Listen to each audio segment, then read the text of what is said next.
A now former Cambridgeshire Police Chief Inspector turned criminal defence barrister has been jailed for the rape of a girl under the age of 16 between 1986 and 1991 whilst he was serving with the police force. Detectives from Essex Police who investigated the allegations previously said they were told about the offences in 2018 after an exchange of messages on social media. They said the offences took place at different locations in Cambridgeshire, which has now seen 69-year-old James Boyle jailed for 2 counts of rape and 1 count of indecent assault.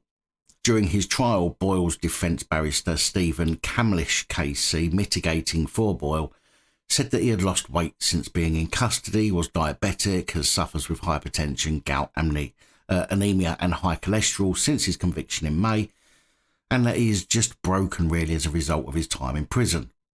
Oh, boo-hoo. During the trial it was said how Boyle told the underage girl, "I know this is wrong, but I just can't help myself." Sentencing Boyle at Cambridge Crown Court on Monday, Judge Philip Gray said that Boyle had evaded responsibility for such serious offending for more than 30 years.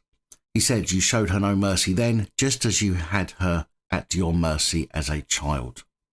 He said the defendant had lived a lie and that none of his professional accolades would have been available to him if he had been convicted at the time.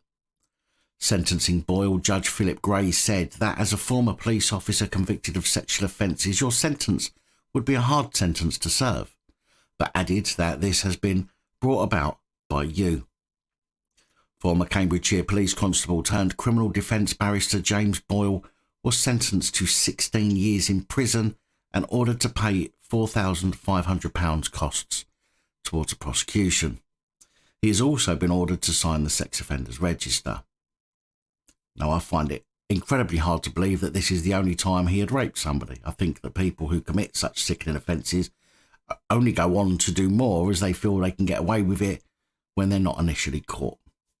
I would be surprised if nothing further comes up in the future about this cretin who, in my opinion, if there's any such thing as a god, should find himself succumbing to one of his ailments whilst in prison and never seeing the outside world again.